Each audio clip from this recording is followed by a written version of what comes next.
안녕하십니까. 조희대 대법원장이 뭐라고 이제 결정했느냐. 이재명이가 이제 이거 만에 하나 대통령이 됐다. 그러면 이제 이거 진행 중인 재판은 어떻게 되느냐. 이게 큰 논란인데, 이 문제는 이제 이거 각급 법원에서 알아서 이제 이거 1차적으로 결정할 문제다. 이렇게 발표를 했습니다. 이거는 이제 법리적으로 너무나 맞고 제가 이제 여러 번 주장했던 겁니다. 이 문제는 이거 헌법재판소가 결정할 문제가 아닙니다. 저는 그래 봅니다. 제가 이제 여러 헌법학자나 법조인들 상의를 해도 일단 대통령이 됐을 때 과연 이게 재판이 중단되는가 안 되는가, 이 문제는 이게 기본적으로는 이게 1차적으로는 재판하고 있는 담당 재판부 판사의 권한이죠. 판사가 이제 1차적으로 결정할 문제고, 그리고 이제 최종적으로는 대법원이 결정할 문제입니다. 대법원도 재판과 관련해서 각급 법원에 지시할 수는 없는 거예요. 재판 진행할지 안 할지도 이게 각 재판부의 고유 권한을 봐야 됩니다. 따라서 이제 하급심에 재판부에서 이제 고유 권한으로 재판 진행 여부를 결정하고, 그 다음에 대법원까지 상고하면 대법원에서 최종적으로 결정합니다. 이걸 자꾸 기자들이 법을 모르고 이제 헌법재판소 권한쟁의 심판이나 헌법소원 가져간다는데, 그거는 이제 말이 안 됩니다.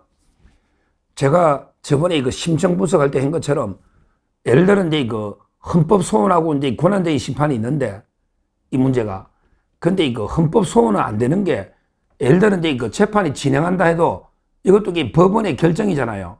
법원의 재판이거든요. 재판에는 이제 판결이 있고 결정이 있고 명령이 있다, 세 가지 있다 했잖아요.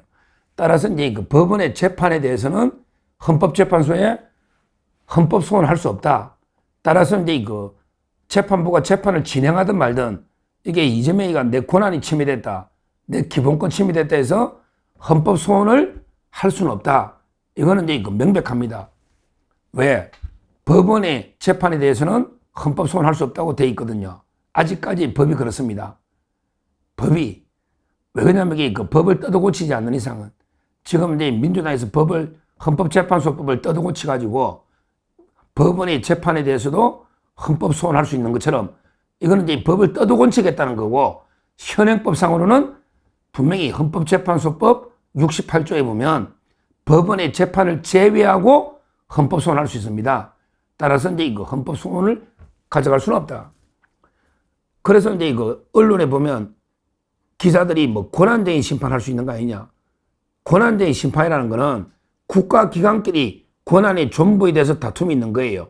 근데 이거는 대통령이라는 국가기관과 법원이라는 게 국가기관이 권한의 존부 이런 게 아니잖아요. 아니, 사법권은 법원에 속하고 행정권은 게 대통령의 행정부에 속하는데 거기에 권한 다툼이 있을 게 뭐 있습니까? 이거는 그게 아니고 그냥 이재명이라는 게 개인 범죄자 피고인이 재판이 중단되냐 안 되냐 이 문제잖아요. 따라서 권한쟁의 심판은 아예 대상 자체가 아닙니다. 기자들이 좀 취재하고 공부를 해서 기사를 써야지, 자꾸 대통령하고 사법부하고 권한의 존부 이게 아니란 말이야. 권한쟁의 심판이 그냥 범죄자 피고인 이재명과 재판이 중단되느냐 안 되느냐 이 문제거든요.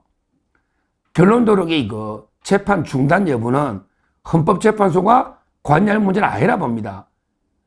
왜 그러냐면 물론 헌법 84조나 또는 헌법에 특권이라는 게 있긴 있지만, 그러나 실제 적용하는 재판은 대법원이 최종적으로 판단하기 때문에 이거는 헌재가 결정할 문제가 아니다, 이렇게 보고요. 그러면 대법원도 1차적으로 결정하는 건 아니에요. 1차적으로는 하급심에서 알아서 판단해서 결정할 문제다.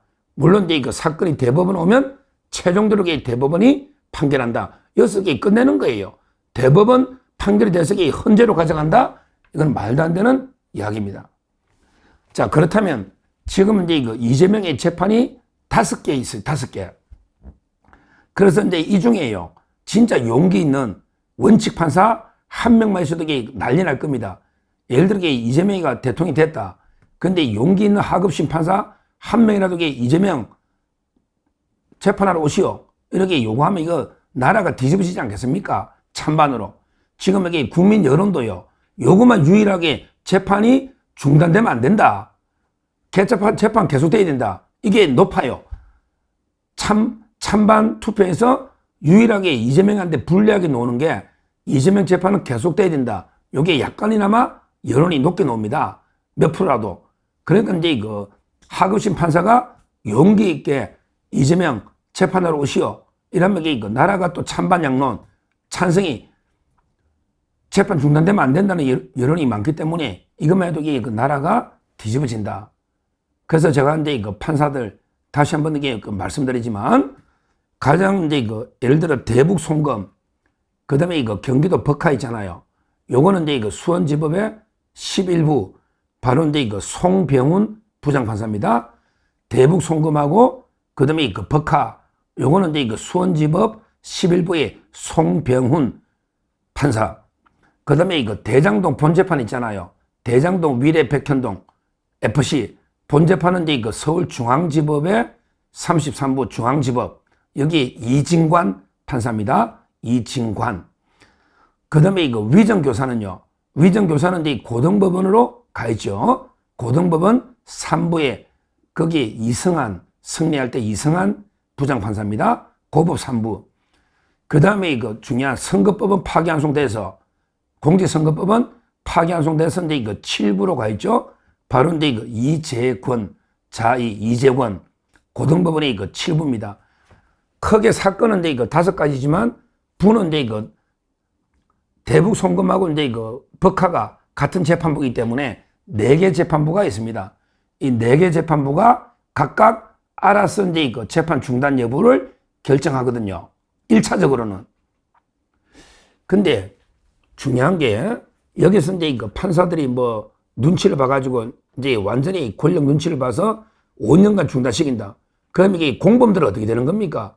재판이 이재명이가 5년 중단되면 같이 재판받고 있는 예를 들어 이제 대장동의 정진상이나 또는 이제 법카의 배소연이나 그 다음에 정순욱 비서실장 또는 이제 대북 송금의 이화영 그 다음에 김성태 쌍방울 회장 그 다음에 위정교사의 김진성 씨 이런 이제 공범자가 있잖아요.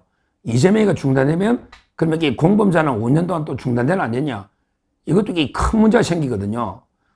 저는 제가 보기에 4명의 판사가 아주 정치 판사는 저는 없다 봐요. 아주 정치 판사는 아니다. 나름대로 그래도 법리나 원칙을 중시하는 판사다. 이렇게 보고 있습니다.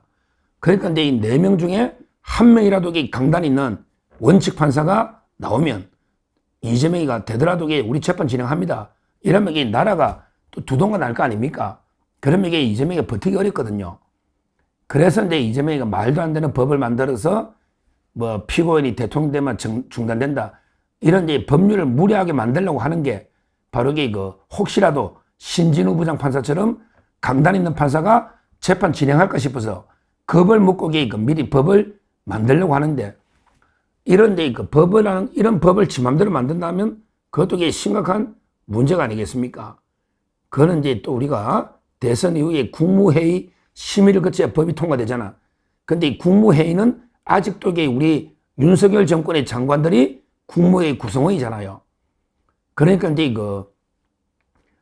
한 2-3달간 이재명이가 이제 2-3달 정도 돼야 장관 조각에서 국무회의를 이렇게 바꿀 수가 있거든요.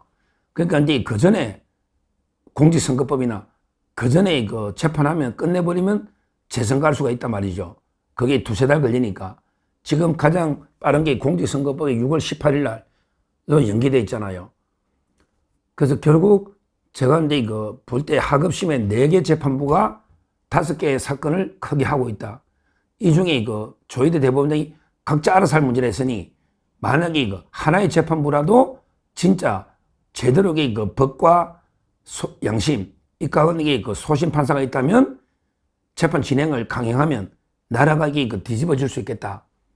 우리가 이런 이제 하급심 판사들 믿고 정말 여기서 사법부가 무너져버리면 안 되잖아요. 아니 대통령이면 대통령이지 법치는 다른 차원의 상권 분립이니까 우리가 진짜 의인 판사 한 명만 있어도 그 이재명이를 잡을 수 있겠다. 이런 이제 그 기대를 합니다. 그래서 제가 이제 이거 하급심 이재명 5개 사건이 4개 재판부가 어떤 분이 담당하고 있는가 판사들 많이 소개했지만 제가 보기에는 이게 나름대로 그들이 기대할 수 있는 재판부입니다. 아주 이제 그 정치 재판부는 없다는 거예요.